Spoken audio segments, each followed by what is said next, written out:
Dijonia Carrington has started to receive death threats from these Caitlin Clark fans on what they call an intentional act when Caitlin Clark got poked in the eye in her first playoff game. But before we get off into today's podcast, tell a friend to tell a friend.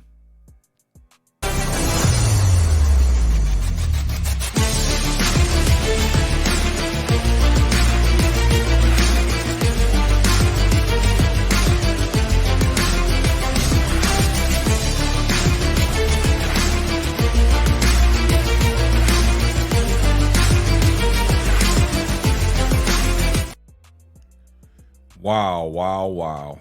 We got a serious show for you guys today. And it was just a matter of time. And it happened. Well, we all know Caitlin Clark's first playoff game didn't turn out well. She was dismal from the field, shot 4-17 from field goal percentage. And also she shot 2 of 13 from the three-point line. And she had 11 points in her first playoff outing with the Indiana Fever.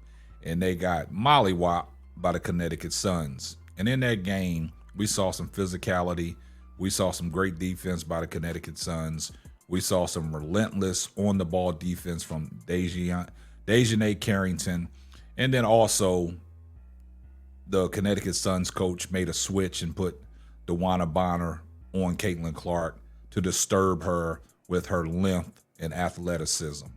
So in the first quarter, Caitlin Clark was guarded by Dijonia Carrington. And what happened is Caitlin Clark was trying to throw a pass across, and Dijonia Carrington jumped up to try to swat the ball, and her hand came down, incidental contact, and accidentally poked Caitlin Clark in the eye. There was no call on the play. It was a play on. Dijonia Carrington got the ball and scored a layup on the other end. Crowd erupts. Caitlin Clark laid on the floor. So after that, the narrative came out that Dijonia Carrington assaulted Caitlin Clark. The WNBA commissioner needs to step in. That needs to be reviewed. That needs to be upgraded to a flagrant foul. People was calling for Dijonia Carrington to be suspended. So all these things that we've seen on social media that Dijonia Carrington assaulted Caitlin Clark on the basketball court. Jason Whitlock got his own narrative about assault charges and things like that.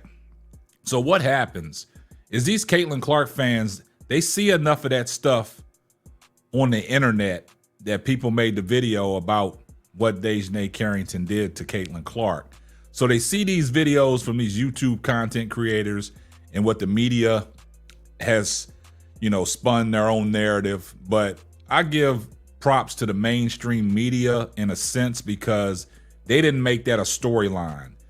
It was the Caitlin Clark YouTube content creators that sat there and protect Caitlin Clark at all costs.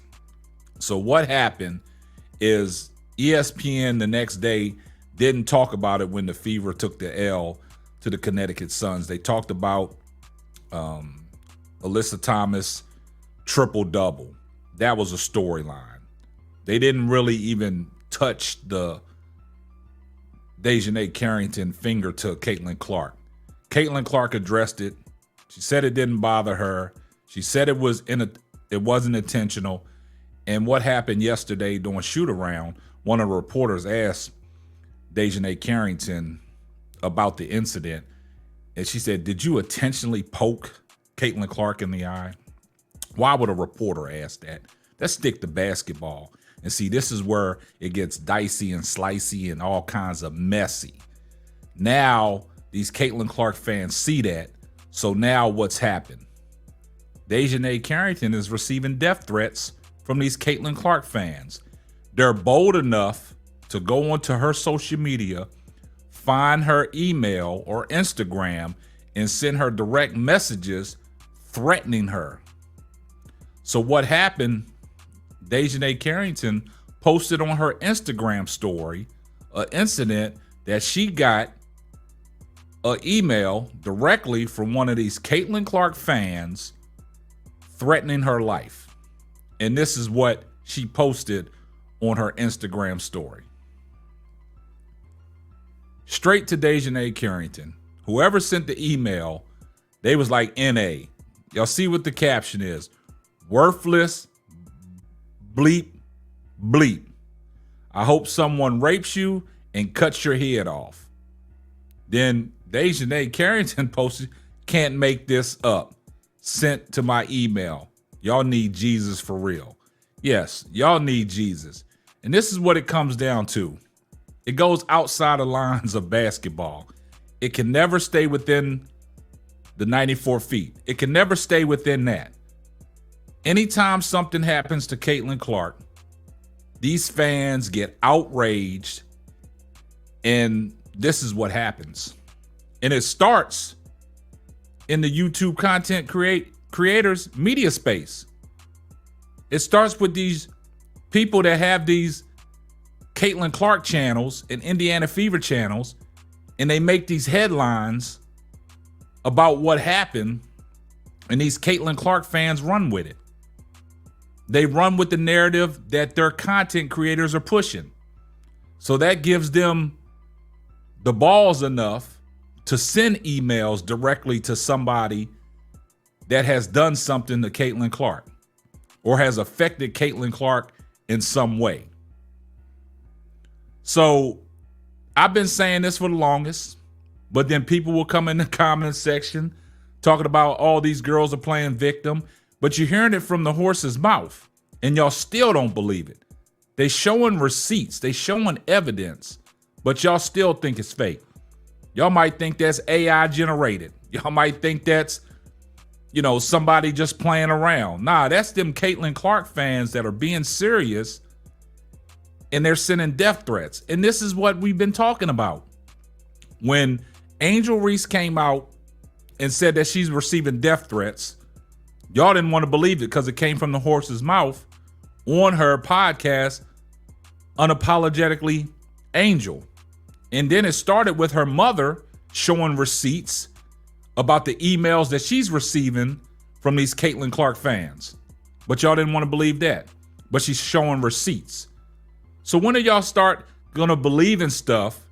And I don't want it to be too late when somebody really gets hurt. This stuff is egregious. It's unacceptable. And, you got to do away with this stuff. Because what happens is you see all these narratives on the internet and these people run with it. They run with it. They see it. They see the headlines. They see these titles of these, shows that people are creating, and they think it's a real thing. And they run with what these Caitlin Clark YouTube channels are putting out there. They calling her a mob gangster. They calling her Freddy Krueger because of the nails. They calling her Gangster Mo. They calling her, assaulting bad, that she's assaulting people out there. This girl can't even get her flowers on the day that she won the most improved player in the WNBA. But this is what it comes to. It comes to people threatening this young lady's life. Because they think that this was an intentional act to hurt Caitlin Clark. And when you put enough of that stuff out there and people see it, they run with it. We got to give Dijonia Carrington her flowers, man. Most improved player in the WNBA. She's been playing through a lot this year. Ever since the Connecticut Sun's been beating up on the Indiana Fever, and they've been playing, like Kendrick Perkins says, they on Caitlin Clark like a wild pack of hyenas. They just playing relentless defense on her physicality, and y'all just taking it too far. This is sad, man. This is the world that we live in, man. You get death threats because you out there playing the game that you love, trying to provide for your family, and you're playing the game at a high level and things happen on the basketball court, but people want to give you death threats because look who we dealing with. Look who we dealing with. They protect Caitlin Clark at all costs. This is what these fans do. And I tell everybody on these lives, they only here to cause confusion. They go out of their ways to protect Caitlin Clark. These fans are just egregious.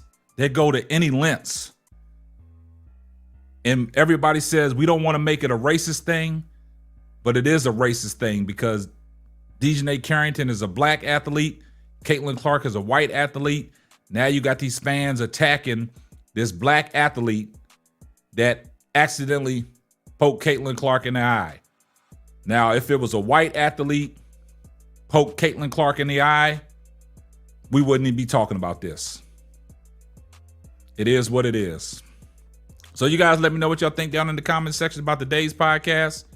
Tell a friend to tell a friend. And before you leave out here and put your shoes on, do me a favor, give this video a thumbs up. And that's going to wrap up another episode of the Simply Ball Dropping Podcast. I'm your host and the man behind the mic, K-Sap. We're going to catch you on the next one.